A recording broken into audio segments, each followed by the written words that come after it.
All right, good morning. Sorry about that. I'm a little late to the stage. Welcome to Oaks Chapel. Excited you're here. Thank you for participating in the first ever pop quiz here at Oaks Chapel. And Jessica, you were a good sport. Thank you for that. Got the crazy question. So anyways, let's jump right on in, okay? Hey, we are going to continue our series in the book of James. Today we'll be jumping into chapter 3. So if you've been along with us, you know some things about James kind of going on to it. If you're new here for this series, I'll kind of catch you up a little bit. We're right now going through the series on the book of James. We kind of teach through series here at Oaks Chapel, and usually what we do is we kind of pick a broader topic and say, the next 4 weeks or so, we're going to talk about this.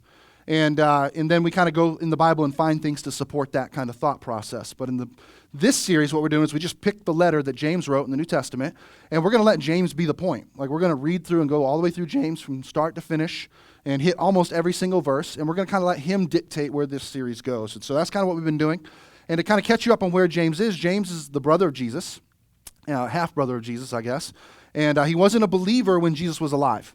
But he became a believer sometime later after Jesus had died on the cross, been raised from the dead, returned to heaven.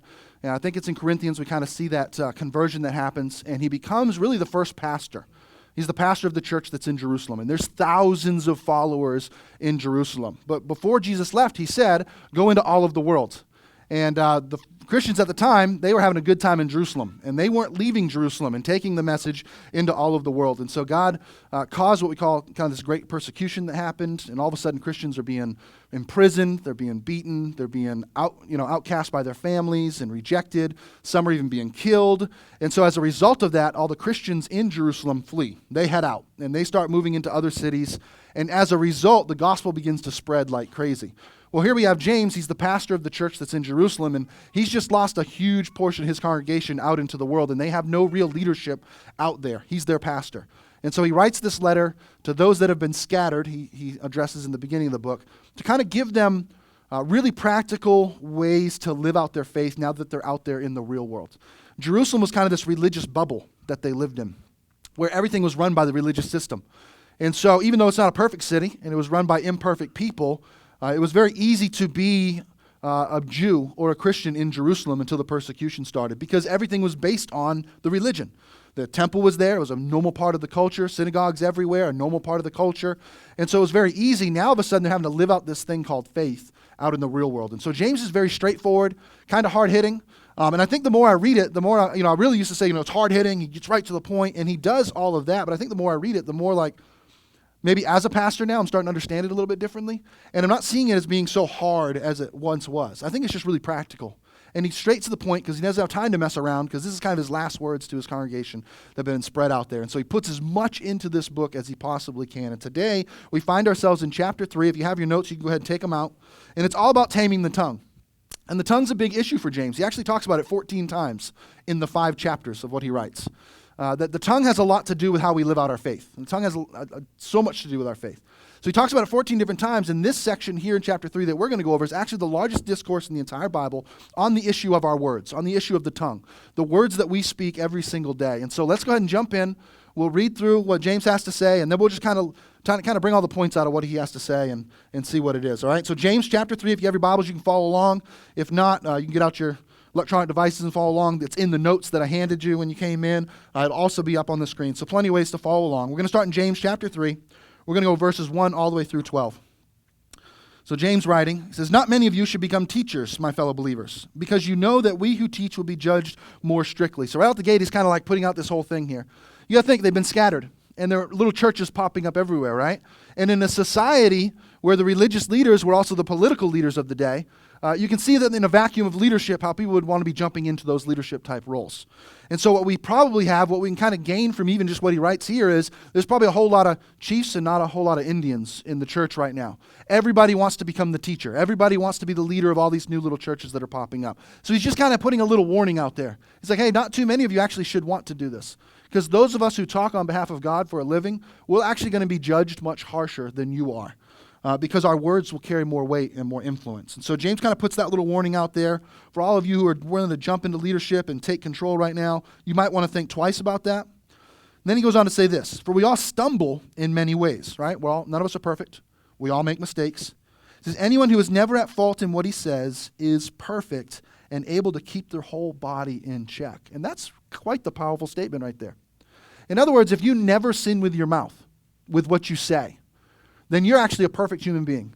And you can keep your whole body in check as well. Like, in essence, what he's saying is, it's actually easier to keep your body in check and the rest of your life in check and not sin than it is to keep your own mouth and your own tongue in check. It says, when we put bits into the mouths of horses to make them obey us, we can turn the whole animal. Or take ships as an example. Although they are so large and driven by strong winds, they are steered by a very small rudder wherever the pilot wants to go. Likewise, the tongue is a small part of the body, but it makes great boasts. Consider what a great forest is set on fire by such a small spark. The tongue is also a fire. It makes some really strong words here. A world of evil among the parts of the body. It corrupts the whole body, sets the whole course of one's life on fire. He's giving us the picture of a wildfire. And is itself set on fire by hell. That's pretty strong. All kinds of animals, birds, reptiles, and sea creatures are being tamed and have been tamed by mankind. But no human being can tame the tongue. It is a restless evil, full of deadly poison. Really, really strong language. With the tongue we praise our Lord and Father, and with it we curse human beings, who have been made in God's likeness. Out of the same mouth come praise and cursing. My brothers and sisters, this should not be. Can both fresh water and salt water flow from the same spring? My brothers and sisters, can a fig tree bear olives, or a grapevine bear figs? Neither can salt springs produce fresh water. Let's pray real quick, and then we'll kind of dive in. Father, we just thank you so much for your word today. Lord, as we learn about a tough subject, our tongue, how to control it, what it is that we're supposed to do with it, God, let James's words be a path for us, a guide for us in this world where so many times we speak before we think, and we say things that we wish we could take back, but we just can't, God. So help us today to learn from your word and to better live out this life that you have called us to live. In Jesus' name we pray. Amen. You know, the tongue's an interesting thing. I got some tongue facts for you, okay? Did you know this? Just some interesting little facts that I found interesting. Chameleon. We've all seen a chameleon before, right? We've seen videos of the chameleon. You know, when they shoot their tongue out and they grab a fly or something, that kind of chameleon. A chameleon's tongue is twice the length of its body. It's a pretty interesting little fact. Not true for us, right? Here's one for you, a whale, a blue whale. A blue whale's tongue weighs as much as a Ford pickup truck. You want to tell me he don't have issues with his tongue, right? Like, it weighs as much as a Ford. He's offending everybody in the sea. That's what the blue whale does, right? He's just floating around in the sea. Hey, dolphins, your mama, right? Like, he's just offending everyone in the ocean. His tongue's as big as a truck, right? There's just some interesting tongue facts. Here's one that made me think twice. I don't know about this one. Ladies, did you know that your tongues are, on average, 1 inch shorter than a man's tongue? I don't know if I believe that, just to be honest with you. I don't know who figured that out. I don't know if that's true. Ladies' tongues, 1 inch shorter than men's. But just some weird, interesting tongue facts out there for you, all right? James has some tongue facts for us as well, but they're more on the spiritual nature than just kind of weird facts, like about whales and chameleons and stuff. And so if you have your notes, go ahead and jump into them. We're going to talk about the tongue and some interesting facts about the tongue that James points out that he gives us real-world examples for very spiritual concepts, okay? And so the first thing is this, the very first tongue fact is this, is the tongue is small but disproportionately powerful. In other words, it's a very small part of your body. The tongue's a small part of your body, yet it has this ability, it's very powerful to control your whole life. And so though it's small, it is disproportionately powerful in your life, right? It's just this small tongue stays inside your mouth most of the time.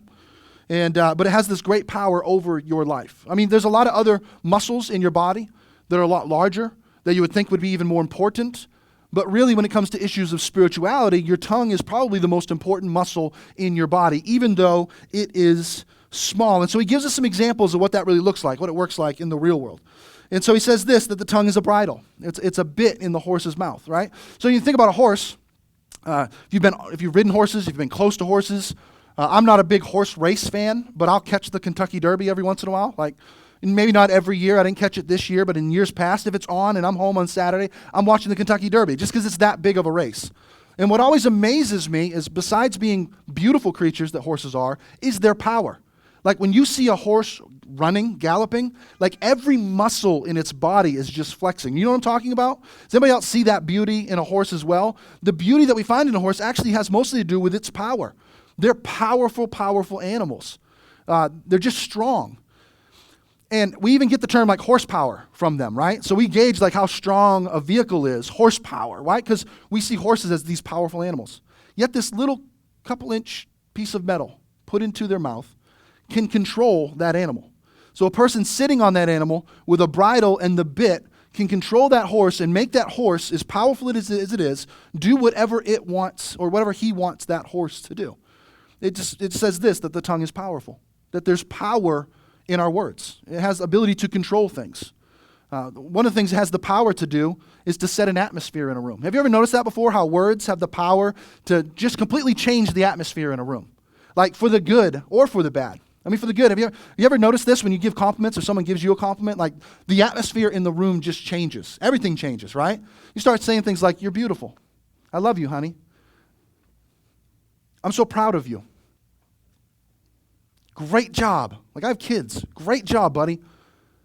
You're trying hard. You're doing it. I'm so proud of you." Just statements like that, little things, doesn't even take much. Just completely change the atmosphere in the room. I'm so proud of this church as its pastor. We just got an email back from the school that we raised all the food for just a couple of weeks ago.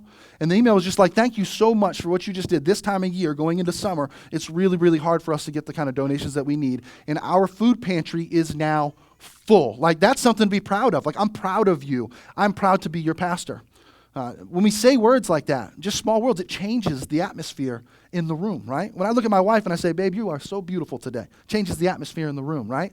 Especially when I'm like, "You sexy today, girl," right? Like it changes the atmosphere. In case you don't know who my wife is, just look to the front. She's the most beautiful woman in the room, right up here, right? Just changes the atmosphere in the room, words that we can say. There's power in our words. You can change someone's attitude with your words. You can turn around any kind of situation with your words. You ever step into a situation with somebody and they're like upset? They're ready to tear your head off. They're ready to go to battle. And just with the right words, you just turn the whole situation around. And by the end of it, you're friends. It's just words. They're powerful. They change the atmosphere. They can also change the atmosphere in the other direction, can't they? I'm so sick of you. What are you, stupid? Are you ever going to get it together? Can you do anything right? I never want to see you again. Don't ever call me or text me again. You're fat, ugly. Who would ever want to be with someone like you? I know these are tough words. I want a divorce. I hate you. Feel the atmosphere change in the room right now? And I don't even mean those things. That's why it's so important that when we say things and we say, "Well, I didn't mean it," later, it doesn't matter. The damage has been done. Whether you think you meant it or not, you said it. And the damage has been done, and it changes the atmosphere in the room. It'll suck the air out of the room simply by the words that we choose to speak. Words they're powerful. It even feels different in here right now than it did 2 minutes ago.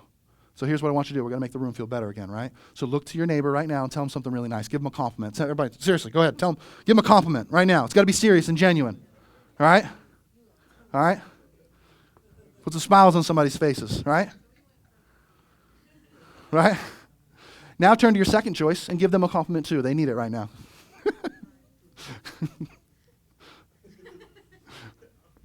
All right, see, look, we're smiling, we're laughing again, right? Just good words about people. It just changes the atmosphere in the room. It's like a bit in a horse's mouth. It can control the atmosphere. It can control where your life goes. They're powerful. It's very, very simple. And so he says that it's like a bridle. It's like a bit. They're powerful. They can change the atmosphere. The second thing he says is like a rudder, steering a large ship, just a small rudder. And I'm not a big boat person. I've been on some boats. I've been on a cruise. My wife and I, several years ago, were blessed enough to be able to go on a cruise to the Bahamas, and that was wonderful. And so maybe, I don't know if you have been on that before. And of course, James is talking about ships, and they were large ships back then, but nothing like the ships that we have today. Like massive ships on the seas that we see today. Aircraft carriers, they're all steered by just this tiny little rudder. Back then, it would have been a piece of wood. Now it's probably metal. Just this tiny little board or piece of metal on the back end of the ship in the water steers that massive ship and directs it where it's going to go. Just that tiny little piece. It's so small and insignificant compared to the rest of the ship. Yet it gets you to where you're going. Matter of fact, it doesn't matter how much technology you have on a ship. It doesn't matter how much power is in the ship, how powerful the engines are. It doesn't matter how large the propellers are or the sail is that's going to propel that ship through the water. You cannot get to the destination you are going to without a rudder. because you are at the mercy of the winds and the seas without a rudder. The ship will just go where it wants to go. The water is going to take you where it wants to take you. The currents will without a rudder. And so no matter how powerful the engines are, no matter how big the sails are, no matter how powerful the machine itself is, the huge boat that you can be on, it will not get you to the Bahamas or to Alaska, right? Down to South America, Europe, wherever it is that you're going. You can't get there without a rudder. It tells you that the tongue is directional. That more times than not, your tongue actually sets the course for your life. Like you can set out with all the ability in the world. You can set out with all of the knowledge in the world. You can set out with all of the training in the world, but you're never going to get to where you want to go if the right words aren't spoken at the right times. Your tongue is directional, and it actually directs your life. You ever said something before that you probably shouldn't have said, and it took your day on a course that it probably shouldn't have gone on, right? Like a conversation all of a sudden steers in a completely different direction than it should have gone because you said something you shouldn't have said. You ever just like launch something out there and just be like, oh, no, that was a bad idea. Just wish I could pull that back in right now, but you can't pull it back in, and it changes the course of your day. It's directional. Your words are powerful. Your tongue is powerful. It actually sets the course for your life. That's why I said this a few weeks ago, and I will say it again. That so many of us get up and we defeat our day before our day even starts. We wake up on a Monday after the weekend and we don't want to go back to work or however we're feeling. We say, oh, here we go, another Monday. I guess we'll just get through, right? I guess we'll get through another week, looking towards the weekend already. You're already setting the tone, the direction for how your day is going to go. Like the words that you've spoken now are powerful and they're directional and they're actually going to change the course of your day. If you woke up and said, this is the day that the Lord has made, I will rejoice and be glad in it. Today is going to be an amazing day. You can actually steer your day with your words. You can steer conversations. You can steer your career with the right words spoken at the right times to the right people. Your words are directional. I actually got tested a little bit this morning. I got up this morning and got ready early, and I knew I had to get some gas on the way to church, and I hate being late for anything at all. I'm just that kind of person. I hate being late. And as a pastor, I've always had this kind of two things that I've tried to live by, because we work with people that they're showing up and doing this for free just because they love Jesus and they love the church and they love you, and they want to. So they get here at 7 in the morning and set all this up, and they stay late till noon, sometimes later, 12:30. We've been here till almost 1 o'clock before, tearing all this down.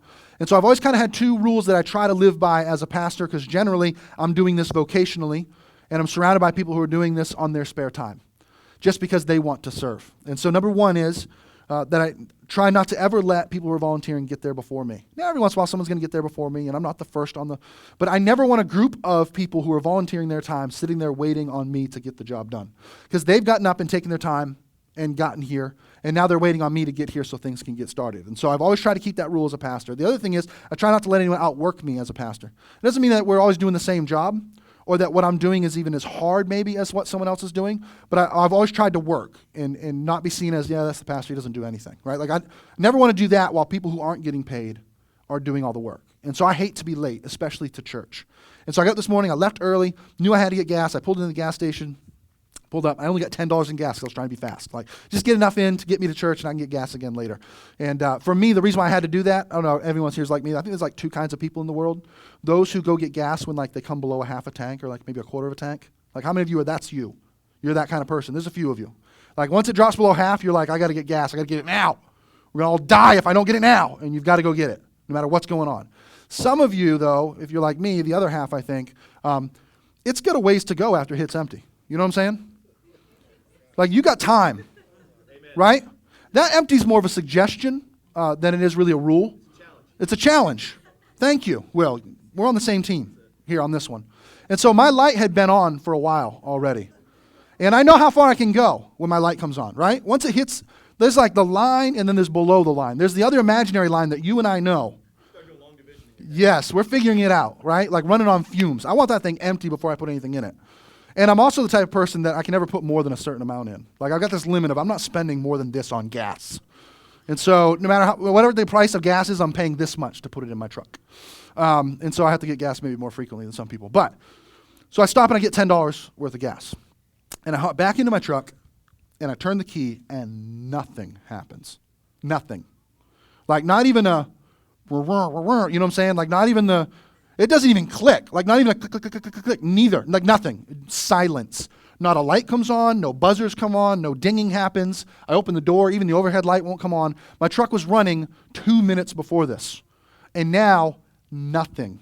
So I'm like, well, maybe, I don't know, I call Shannon real quick, get down here and jump my truck real quick. And so she rushes down to get my truck jumped, and same thing, nothing. Nothing.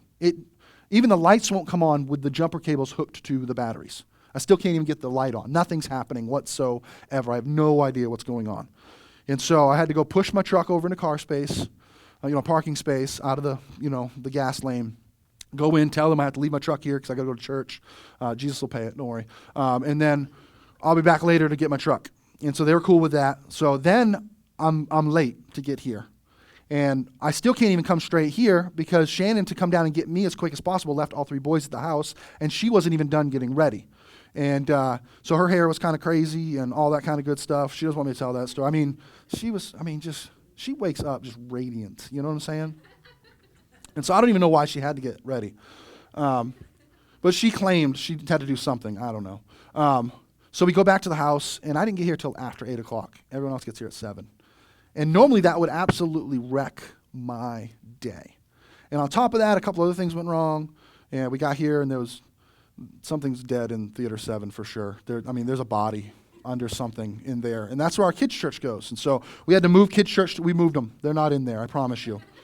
Okay? Actually, we put them to work. Go find the dead thing, play with it. No. We moved them, okay? So we had to move the kids. So all this kind of stuff is going crazy and happening, and we're short some key people this week because we're kind of coming into summer months and people are traveling and doing things like that. And so it really could have wrecked my day. Normally it would have wrecked my day. But I'm being challenged because I'm studying this, because when I study for you guys, inevitably every single time, God's just pointing at me. He's just poking me, that's you. You can't tell them until you work on that too. That. I get that a lot. I never read the Bible and be like, yeah, they need that. It's always for me. And so here I am this morning, and I easily could have just started talking and getting down on my day. And it was like this little voice in the back of my head, Holy Spirit, while I'm sitting there in the truck, said, this is a good test for you. I promise you it's going to be a good day. Speak it. Just talk about how good the day was. And even Shannon, when she came, she was like, well, you're in a good mood. She was expecting Angry Jay. I have different nicknames, and that's one of my names, Angry Jay, Grumpy Jay. She's expecting Grumpy Jay, and she didn't get Grumpy Jay. She got Sensible Jay. We discovered Sensible Jay last week. It's just a joke between us, but he does exist. He doesn't stay around long usually because he has kids, and he doesn't like kids. So he leaves when the kids are around. And Grumpy Jay comes back. But so Sensible Jay was there this morning, and I start speaking I didn't try. I was like, it's gonna be okay. It's gonna be a good day. This truck doesn't determine my day, whether this truck starts or not. Today is God's day. This is Sunday morning where I get to go to the house of God and I get to worship Him and spend time with people that I love and a God that I love, and it's going to be a good day no matter what happens with my truck.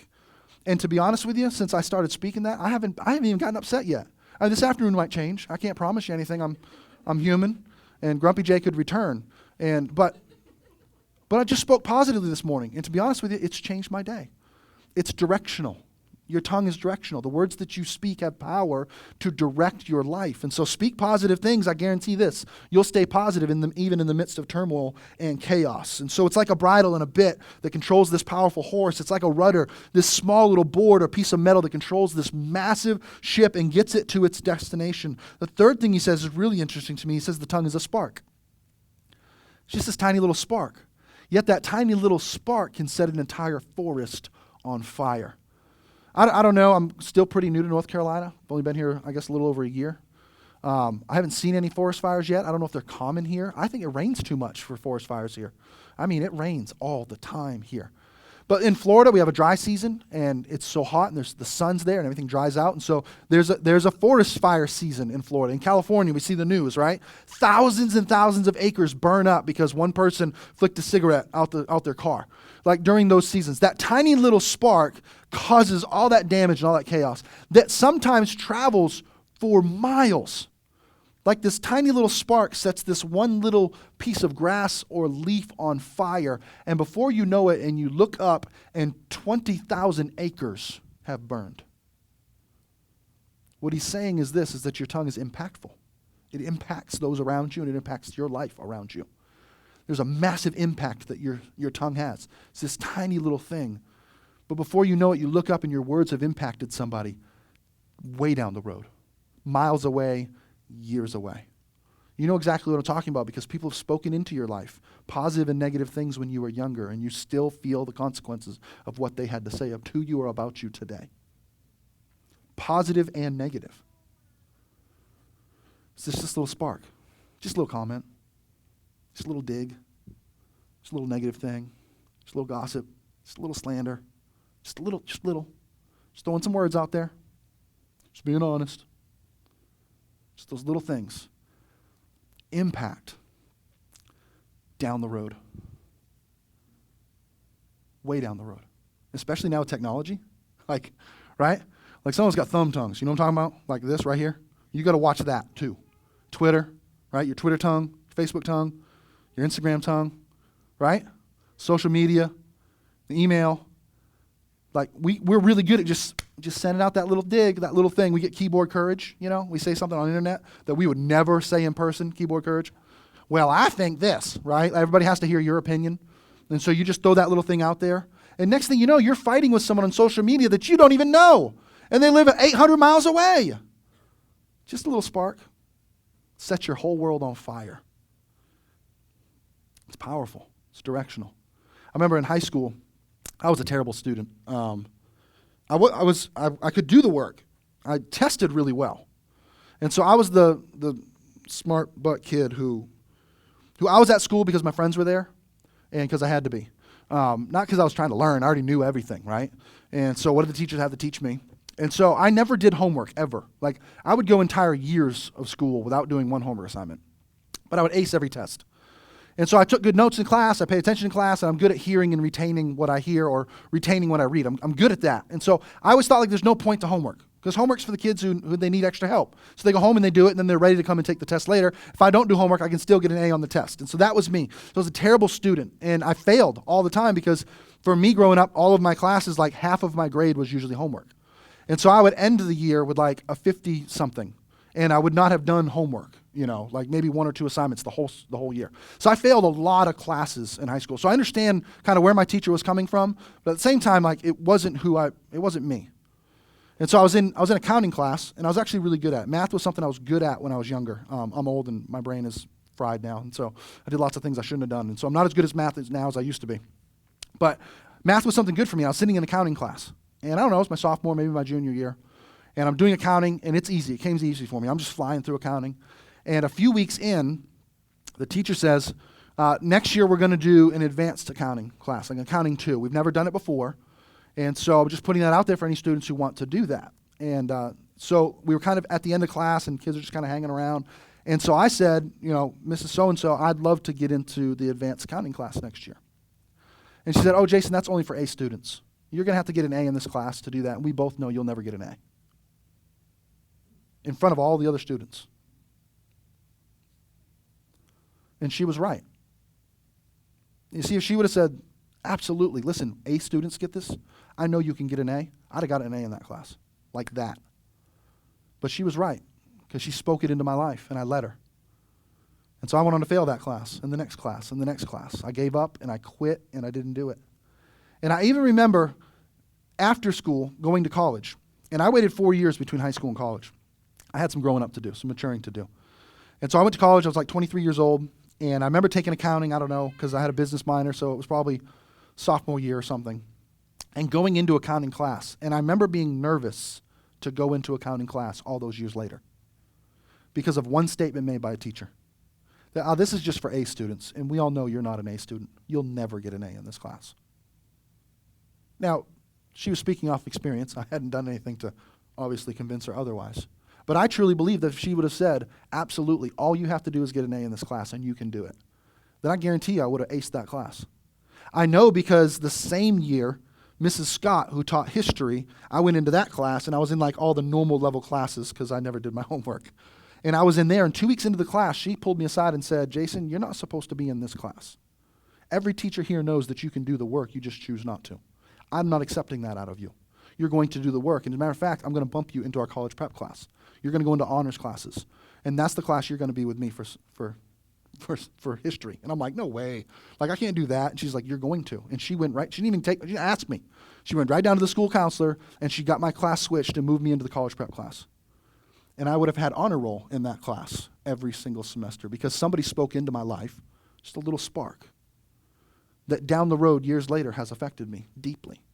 What you say has great impact, not just today, here and now, but it will have lasting impact for a long time. And some of you know that because your parents have spoken good or negative things over you that you still feel and are living out today. There's great impact. It's this small little spark that can just set an entire world on fire. Another tongue fact is this, and I'll speed things up a little bit. The tongue has been a problem since the day we were born, right? Like, you know what I never had to teach my kids to say? No. I was never like, when I ask you a question, respond to me no. And if you could stamp your foot and make a fist when you say no, I'd really appreciate that as your father. Like, I didn't have to teach them that. I didn't have to do that. You know what else I didn't have to teach them? How to be mean at school. I didn't have to teach my kids how to be mean at all. I was like, hey, when you go to school today, tell somebody they're ugly. When you go to school today, tell kids you don't want to play with them. When you go to school today, tell them that this is your friend and they're not your friend today. Like, I didn't have to teach them that kind of stuff on the playground. They figured it out on their own. Like, it's a problem that you're born with. Like, even little children, they say and do hateful. I didn't have to teach my kids to lie. I never taught them to lie. They just do it, right? Because they're kids, because it's a problem that we have since the day that we were born. And so you guys did it as kids. Everybody does it. We didn't have to be taught it. It's just something that came natural. Another thing is this, is that the tongue is humanly untamable. It's humanly untamable. Like, there's really nothing you can do about it. James says, look, if you could tame it, you'd be perfect. Like, if you could just get this one part of your body tamed, if you could just get control of your tongue, the words that you speak, the tone that you speak them in, the way that you say them, if you could just get that under control, you would be a perfect human being. That's what James actually says. It is humanly untamable. He goes on to say, like, look, we tame sea creatures. Like, we get dolphins to jump through fiery hoops. Like, we get dogs to sit and roll over and play dead and shoot them and they fall dead, right? Like, we can tame animals to do all these crazy things. I used to have a pet rat. The best pet I've ever had. We had a hairless rat. And he would come when you called him. He was potty trained. You could let him out around the house.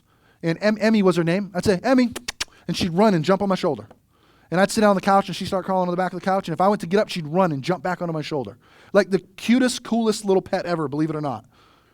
We can train rats to come when you call them and to be like litter trained. We litter trained a rat. But we can't tame our own tongues. That's quite a bold statement James made. And the last thing is this, the tongue is twisted. It's twisted. It actually does things it shouldn't be able to do. He says, should you be able to get fresh water out of a salt spring or a salt water out of a fresh spring? Like, those things aren't supposed to happen. You can't do them. Yet somehow, out of the same mouth, we praise God and we curse humans. Out of the same mouth. Like, that should be physically impossible. Like, we shouldn't be able to do that. Because a grapefruit tree can't bear grapes, just grapefruit. A strawberry plant can't grow bananas. Like, that doesn't happen. Yet our tongue is twisted. And it does things it shouldn't be able to do. We speak blessing and we speak curses every day at random. I bless one person, I curse the next person just a moment later. And doesn't it happen like that? Like, can't it just happen like that? Like, you get up and you're having a great day. Like, you wake up in a good mood. Woo, time to tackle the day. This is going to be a good day. Right? You get to work and so-and-so just slide, the person that gossips slides on over your desk. Hey, Jay, did you hear what so-and-so said? Right? They just put that right out there. And now you're ready to go, right? Like, who said what? Where are they? Let's go. Come and get some, right? Like, you're ready to go just in a moment. Go from a good day to like, let's go in just a moment. Twisted. Things you shouldn't be able to do. Blessings and cursings out of the same mouth at a moment's notice. It's pretty interesting. So that's all the bad news, right? But the thing about James is this book full of hope as well, because there's always good news to come with it. You see, he uses this word to qualify untamable, humanly. See, humanly it's impossible. For man it's impossible. But the Bible also teaches us that nothing is impossible for God. See, your tongue is a spiritual issue. And if we get in the spiritual, then we can tame the tongue. But we have to go to God for that. And so I just want to give you some really, really practical advice on how to do that, and we'll get you out of here this morning. So really practical advice on how to tame the tongue by going to God, because you and I can't do it on our own. And so the psalmist wrote this. I thought this was pretty interesting. Psalm 19:14. He said this. He said, "Let the words out of my mouth be the meditation of my heart, be acceptable in your sight, O Lord, my strength and my Redeemer." Like he just kind of puts that prayer out there. Like, God, let the words coming out of my mouth, they need to glorify you. He's saying this prayer. And I think we ought to kind of take that as an example. They're like, maybe we should pray every single day when we get up, when it comes to our mouth. Maybe we should do it like throughout the day as well. But let's go ahead and see what it is. Kind of the 3 P's I've got listed here. The first thing is this, is that we need to pause. Just really practical advice. Super simple advice. Just pause. Take a moment, right? Before you respond to something that's negative or that's getting you fired up, just take a moment and pause. Like, just give it a minute. You don't have to respond right now. I promise you, you don't have to respond right in this very second. I do one-on-one with this girl that's, she's mentally handicapped, I guess. She's, what's the word we use for it? What's that? ID, that's right. I have to say it properly because we get in trouble for how we say things these days. And so she's intellectually, disabled, right? ID, that's the word we have to use for it. And so this little girl, and kind of what's been lumped in is this other little boy with autism that kind of comes with me because we're all in the same classes all day. They're in middle school, 6th grade. And so this kid, he, sweetest, kindest kid you'll ever meet. Like, he just walks in the room and he's like, "Hey, Mr. G," every single morning. I love it. It just sets my day off right. "Hey, Mr. G," and he'll go. And every single morning. It's great. I love it. But Luke can get like that. He can turn on a dime and all of a sudden become very aggravated. And it doesn't make sense to us because there's something going on up here. And it makes sense to him up here, but it doesn't make sense to us. And so we have no idea why Luke just went from, "Hey, Mr. G," to like, "Shut up," to the rest of the classmates. Like that. He literally goes from that to that, like that. And so what I've been trying to do with him is just get him to like take a breath for a minute, you know? So he'll start yelling at the whole class, right in the middle class, and nobody knows why. So I'll be like, "Luke, come on." And so I take him out in the hallway, and everybody thinks he's getting in trouble because usually a teacher takes you in the hallway, you're getting in trouble. But Luke's not getting in trouble. I'm just trying to reset Luke. And so I'll bring him out, and I'll be like, "All right, Luke, take a deep breath." And he'll go. I'll be like, "All right, count to 10. And he'll just sit there, and I'm like, "Luke, let your breath out. You can breathe still. Just count to 10 every single time." And he'll hold his breath. I'm like, "No, breathe and count to 10. Okay." And he has to use his fingers. Gets to 10. I'll say, "Okay, you feel better?" "Yeah." "All right, take another deep breath." "Luke, let it out. Let it out. It's okay to breathe. Breathe." "Okay. You feel better now?" "Yeah." "Okay. Just pause for a second before you speak, Luke." "Luke, what are you aggravated about?" "Oh, I woke up early today, and I don't like waking up early." Okay. I get it. So your day was set off by the way you woke up this morning." "Yes." "Okay. Did anyone in that classroom have anything to do with you waking up early this morning?" "No." And he talks in movie voices. "No." And he can quote movies like nobody's business. And so, "No." "Okay. So they didn't have anything to do with you getting up early this morning?" "No." "Okay. So it's not their fault?" "No." "Okay. So should we be yelling at them?" "No." "It's not a good choice, is it, Luke?" "No." "Okay. Let's go back in and just pause. Breathe. Next time you want to yell at everybody, count to 10. Just pause." "Okay, Mr. G. All right. You feeling better?" Like it's almost every day. Just pause. Listen, the same thing that I have to say to Luke almost every single day, I'm saying to you today. Like, what's really got you going today? Because it's really probably not the person that you're talking to right now. It's probably really something else going on in your life that's got you set off today, and now you're on edge, so the one little thing that they just did that normally wouldn't set you on edge has, because you're really dealing with something else. So take a pause. Just chill for a minute before you respond. That's actually a really great idea when it comes to that keyboard courage. Like, just pause before you hit send. Like, it's really easy and fast to type out something. And the hard part about texting and about putting something on social media and about emails is you can't read tone. You can't. Can't read tone. So someone sends you a text, and whatever mood you're in is the mood you read it in. So you get something, and you're like, "Well, that's not right." And they meant it just as sweet as can be. On the other end, you're not looking at them because they're 20 miles away and in their own house. And you're reading it all upset because you're upset, and they meant it really sweet. And you've read it in a different tone than what they typed it in. So just pause. Just chill out for a second. I promise you, you don't have to respond right now. So the first thing is just pause. The second thing is this: ponder.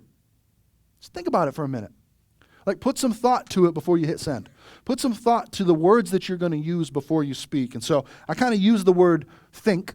I want you to think about it, to kind of like, here's some steps that you can take. And so the first question to ask yourself is this: is it true? Like, is it true? Or is it just gossip? Is it half true? Is it fully true? Is what you're about to say true? If it's not true, you probably shouldn't say it. If you think it might be true, but you're not really sure, you probably shouldn't say it. Even if it is true, though, I want you to follow the other steps, because sometimes you shouldn't even say true things, right? So is it true isn't the only question to ask yourself. Don't go, is it true? Yes, it's true. Bam, right? Because we've done a lot of damage just being honest. Like we've crushed people just being honest when we really didn't need to, right? I'm just being honest, just telling the truth, right? Yeah, we would just destroyed somebody with our words. And so is it true? That's the first question. But don't stop there. Ask the second question. Is it helpful? Is it true? And is it helpful? Like, think of your words like an elevator. They're either going to bring someone up or bring someone down. Or they're going to bring you up and bring you down. Very few of what we say is neutral. Very little things that we say are neutral. So it's going to take you up, it's going to take you down. Third thing is this, is it inspiring? Like, let's focus more on the taking up than the taking down. So what you're going to say, is it inspiring? The next question, is it necessary? Like, do you really have to say, right? Just being honest. Is it necessary that you say this, though, being honest? Yes, it's the truth, but is it necessary that you say it? Because if it's not necessary that you say it, you probably shouldn't say it, unless it's positive, right? So is it true? Is it helpful? Is it inspiring? Is it necessary? And the last one is it kind? Right? A lot of just being honests that aren't kind. Can I just be honest with you for a moment? I struggle with referees a lot. Like, I have children that play sports. Referees and I don't always get along. We don't see the game the same way. And I'm completely unbiased with my children on the court or the field. They're obviously out to get them. And so I have an issue with them. And so sometimes, I get a little worked up, And so some referees have had to pause a little bit and look at me every once in a while. And for words that I've said, Are you blind? Oh, come on, my grandmother could have got that call right, right? Like, that's me. I'm out there defending my kids, right? I'll see you after the game, ref, right? Like, sometimes I get, right? Shannon sits beside me, she just pats my leg, and that's my, okay, I'll calm down a little bit, honey. What, again? I want to do that. And they're not kind words, generally, that I speak to referees. I feel bad for them when I'm the dad on the sideline. I'm that dad. I am, and I don't feel bad about it. I feel bad about some of the things I say. I don't feel bad that I'm that dad. Like, I'm cheering my kids on, and I want everybody to know how proud of them I am. And so I don't always say the kindest things to the refs that are out there who are just like, they're making $20 to put up with me. Like, it's not fair. It really isn't fair what they go through. And so, that's me. It's not kind. I mean, maybe I could find kinder ways to say things, something like, hey, it was close, buddy. You almost got the call right. Good job. Good effort. Right? I don't know. I could be kinder, right? Maybe. Yeah. Like, man, you'd look good in some designer glasses. You should get some. Right? Maybe there's nicer ways I could say things. I don't know. But is it kind? Like, we could do with a little bit more kindness in the world that we live in, right? Let's not set the world on fire. Let's be kind. Okay, and the final thing, listen, I'll get you out of here. And that is pray. Listen, it's a spiritual issue. It's not really anything else. It's not literally a tongue issue. It's a spiritual issue. Matter of fact, Jesus said it this way in Matthew, and I love how he says it. He says, for out of the abundance of the heart, the mouth speaks. Out of the abundance of the heart. So when you throw out those jabs and those hurtful statements, and then a day later you want to say, well, I didn't mean it. Yes, you did. Because from your heart is where you spoke. Now, you may not have meant it to come off as hard as it came off. You may not have meant it to hurt like it hurts once you hurt them, like you realize you really didn't want to do that. But you meant what you said. Because out of the heart, the mouth speaks. In other words, what he's saying is, what's in the well comes up in the bucket. Like, whatever's down there, that's what comes up. And so when you see a gossipy tongue, it's not an issue of the tongue, it's a gossipy heart, not a gossipy tongue. When there's a slanderous tongue, it's not a slanderous tongue, it's a slanderous heart. When somebody has a hateful tongue, it's not that they have a hateful tongue, it's that they have a hateful heart. When they say things that hurt, it's not that they have a hurtful tongue, it's a hurtful heart. And their heart is probably hurting at the same time. That it's a spiritual issue, one that happens on the inside and comes out through the mouth. That's why he's saying if you could ever get control of that, it's really a hard issue. If you ever get control of that, then you can have you could be perfect. But it's really hard to get control of that. That's why we need to pray. It's a spiritual issue. But there's hope. I love 2 Corinthians chapter 5, verse 17, one of my favorite verses. Therefore, if anyone is in Christ, he is a new creation. Old things have passed away. Behold, all things become new. That with a simple prayer, God can renew your heart today. And so if you find yourself in a place where you're constantly negative, you feel like you're constantly tearing people down around you, It's a heart issue. It's a spiritual issue. Pray about it. He'll make you new. That's the beauty of it. Yeah, the tongue's a difficult thing to deal with. It's set our whole lives on fire. But there's a way we can curb that, and that's with God's help. Can't do it on our own, but we can do it with God's help. And so James is trying to say, look, out there in the real world, a faith issue that you'll have is the words that you speak to others and the words that they speak to you. There's some simple things that we can do to live out our faith. But let's get God's help in it, because it's a spiritual issue, not just a physical one. Let's pray. Father, we just thank you so much for your word today. And we all struggle with the issue of our tongues, the words that we speak. Sometimes we hurt others. We don't want to, but we do. Because our words just get the best of us. Our mouth just gets the best of us, and we get going. Sometimes when we get going, we say things that are hurtful. So God, today we just ask you to help us to tame our tongue. It may be humanly impossible, but nothing is impossible for you. We want you to be the rudder directing our life. We want you to be the bit that's controlling. We want that spark to be yours that you've placed inside of us. Not some carnal, evil thing that was there from birth, our nature. God, you. So we invite you in today. We ask that you change our hearts, and with our hearts, our words.